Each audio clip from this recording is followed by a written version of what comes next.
తిరిగి BCN news కి స్వాగతం. మొదటి అంతర్జాతీయ యోగా దినోత్సవం సందర్భంగా కాకినాడ వివేకానంద పార్క్ లో స్కేటింగ్ రింగ్ లో శనివారం ఉదయం బ్రహ్మకుమారీస్ మొదటి ప్రపంచ ధ్యాన దినోత్సవాన్ని నిర్వహించారు. ప్రతి సంవత్సరం డిసెంబర్ 21వ తేదీన ప్రపంచ ధ్యాన దినోత్సవంగా జరుపుకోవాలని ఐక్యరాజ్యసమితి ఏకగ్రీవంగా భారత్ సహా 193 సభ్య దేశాలతో కూడిన జనరల్ అసెంబ్లీలో ఆమోదించారు. బ్రహ్మకుమారీస్ జోన్ ఇన్ఛార్జ్ రజనీ దీది మాట్లాడుతూ ప్రతి ఒక్కరూ మానసిక శాంతి, శారీరక ఆరోగ్యం కోసం ప్రతిరోజు 30 నిమిషాలు ధ్యానం చేయాలని పేర్కొన్నారు. పెరుగుతున్న మానసిక ఒత్తిడి, భయం, అశాంతిని నిర్మూలించుకోవడానికి ధ్యానం ఎంతగానో ఉపయోగపడుతుందని అన్నారు. అతి సూక్ష్మ జ్యోతిబిందు స్వరూపమై ప్రకాశిస్తూ ఉన్నాను. ఈ కళ్ళ ద్వారా చూసే అంటే యోగి అయినటువంటి నేను ఏ విధంగా ఏ రూపాల్లో నిన్ను ధ్యానించాలి అది నాకు తెలియచెయ్యని. అప్పుడు భగవంతుడు ఏం చెప్తారంటే, జ్యోతిషామపి తజ్జ్యోతి తమసహ పరముచ్యతే జ్ఞానం జ్ఞేయం జ్ఞానగమ్యం ఇది సర్వస్య విష్టితం. నేను అన్ని జ్యోతులలోకి ఒక ఉన్నతమైనటువంటి జ్యోతిని, తమస్సుకి ఆవల ఈ చీకటి వెలుగులకి అతీతంగా ఉన్నటువంటి వాడిని, జ్ఞానము నేనే, తెలుసుకోవాల్సింది నన్నే, చేరుకోవాల్సింది నన్నే అని పరమాత్మ చెప్పారు. అంటే పరమాత్మ తన స్వరూపాన్ని జ్యోతి స్వరూపంగా చెప్పారు. మనందరూ మనుష్య. కాకినాడ జిల్లా జగన్నాథపురంలోని శ్రీ వెంకటేశ్వర స్వామి ఆలయంలో ధనుర్మాస మహోత్సవాలు అత్యంత వైభవంగా జరుగుతున్నాయి. ఈ ఉత్సవాల్లో భాగంగా శనివారం స్వామిని పెద్ద సంఖ్యలో భక్తులు దర్శించుకుని తీర్థ ప్రసాదాలు స్వీకరించారు. ఈ సందర్భంగా ఆలయ ప్రధాన అర్చకులు మాట్లాడుతూ జనవరి 10వ తేదీన వైకుంఠ ఏకాదశిని పురస్కరించుకుని ఆలయ ఉత్తర ద్వారం గుండా స్వామిని దర్శనం చేసుకోవాలని భక్తులకు సూచించారు. అలాగే జనవరి 13వ తేదీన స్వామివారి కళ్యాణాన్ని వైభవంగా నిర్వహించేందుకు దేవాదాయ శాఖ అధికారులు, ఉత్సవ కమిటీ సభ్యులు నిర్ణయించినట్టు ఆయన వివరించారు.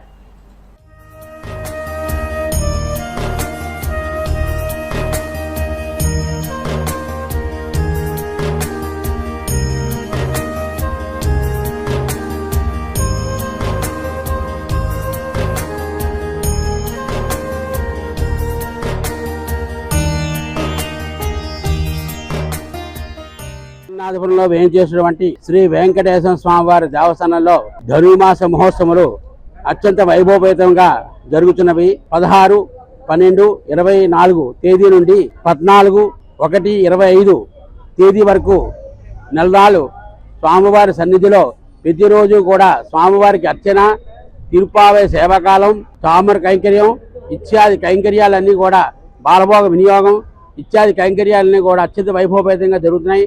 భక్తులు కూడా చాలా మంది సంఖ్యలో పాల్గొంటున్నారు. స్వామివారి దర్శనం చేసుకుంటున్నారు, తీర్థప్రసాదం స్వీకరిస్తున్నారు. ఇంకా ఎక్కువగా జనం ప్రతి శనివారం వచ్చినట్లుగానే ప్రతిరోజు కూడా రావాలి. అదే విధంగా వచ్చినట్లయితే స్వామివారి అనుగ్రహం తీసుకుని ప్రసాదం స్వీకరించి ధరించవలసిందిగా కోరుకుంటున్నాం.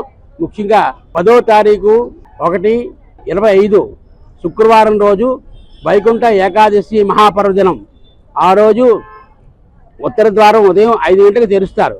ఆ ఉత్తర ద్వారం గుండా స్వామి దేవాలయాన్ని ప్రవేశించి ఎదురుగా ఉన్నటువంటి వైకుంఠ నారాయణ స్వామి వారి దర్శనం చేసుకుని తదుపరి లోపల గర్భాలయంలో ఉన్నటువంటి శ్రీదేవి భూదేవి సమేత శ్రీ వెంకటేశ్వర స్వామి వారి దర్శనం చేసుకోవాలి. చేసుకుని తీర్థప్రసాదం స్వీకరించాలి. అలా ఎవరైతే చేస్తారో వారికి ఆయురాగ ఐశ్వర్యాలు కలుగుతాయని ఆగమ శాస్త్రాలు చెప్పబడుతున్నది. అంచేత ఆ రోజు 50 మంది కూడా స్వామివారికి సన్నిధానానికి వచ్చి ఉత్తర ద్వారంగా ప్రవేశించి స్వామివారి దర్శనం చేసుకోవాల్సిందిగా కోరుతున్నాం. 13/1/25 భోగి రోజున సాయంకాలం 7 గంటలకు కళ్యాణ మండపంలో గోదా కళ్యాణం జరుగుతుంది. ఎవరైనా వివాహం కాని వారు, మగపిల్లలు కానివ్వండి, ఆడపిల్లలు కానివ్వండి, ఎవరైనా ఉంటే వాళ్ళు పేరు మీద కూర్చోబెట్టి వాళ్ళకి పేరున కళ్యాణం జరిపిస్తారు.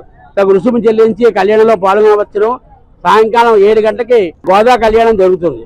ఆ కళ్యాణ కార్యక్రమంలో కూడా పాల్గొని స్వామివారి దర్శనం చేసుకుని తీర్థప్రసాదం స్వీకరించవలసిందిగా కోరుకుంటున్నాం. వైసీపీ అధినేత జగన్ జన్మదిన వేడుకలు రాష్ట్ర వ్యాప్తంగా వైసీపీ శ్రేణులు ఘనంగా నిర్వహిస్తున్నాయి. దీంట్లో భాగంగా విశాఖలో తీర ప్రాంత నౌకాంబిక మత్స్యకార సంక్షేమ సంఘం ఆధ్వర్యంలో వేడుకలు ఘనంగా జరిగాయి. సంఘం అధ్యక్షులు వాసుపల్లి రాజు ఆధ్వర్యంలో జరిగిన వేడుకల్లో భాగంగా సేవా కార్యక్రమాలు నిర్వహించారు. ఈ సందర్భంగా మహిళలకు పండ్లను పంపిణీ చేశారు. ఈ కార్యక్రమంలో శేఖర్, మోహన్, దుర్గారావు, అప్పారావు, సభయ్య, అప్పలరాజు, చైతన్య, జగదీష్ తదితరులు పాల్గొన్నారు. ఎంతో మంది పుడతాం, ఎందుకు పుడతామో ఎందుకు బ్రతుకుతామన్న తెలియలేని చాలా సందర్భాలు ఉంటాయి ఒక్కొక్కరికి.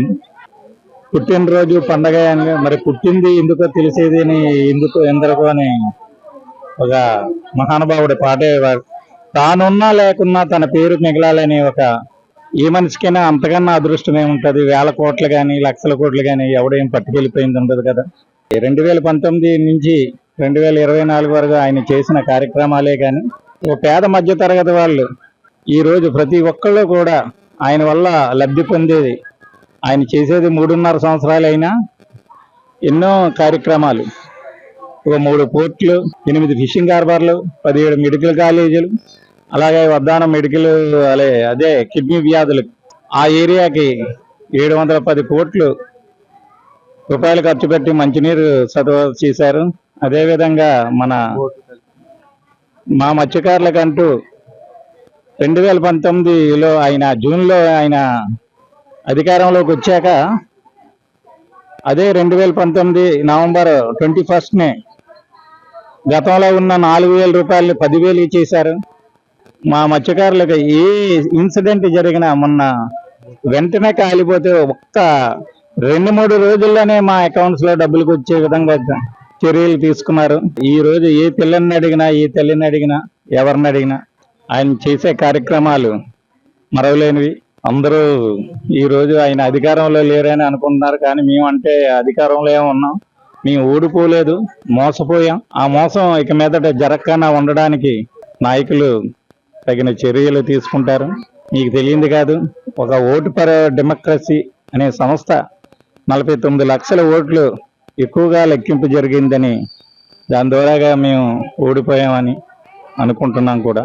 ఇక మీదట అలాంటి జరగకన్నా మా కార్యకర్తలు ప్రతి ఒక్కరు కూడా కష్టించి పనిచేసి మళ్ళీ అధికారంలో మేము. వార్తలు ముగించే ముందు ముఖ్యాంశాలు మరోసారి. బాధిత కుటుంబాన్ని ఆదుకోవడమే మా లక్ష్యమన్న హీరో అల్లు అర్జున్. ఓ కుటుంబం బాధలో ఉంటే మేమెలా వేడుకలు జరుపుకుంటామని వ్యాఖ్య.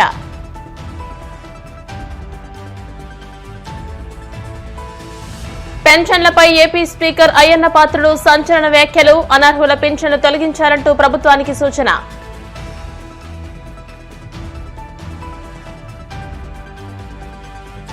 వైసీపీ కేంద్ర కార్యాలయంలో మాజీ సీఎం జగన్ పుట్టినరోజు వేడుకలు. కేక్ కట్ చేసి శుభాకాంక్షలు తెలిపిన నాయకులు.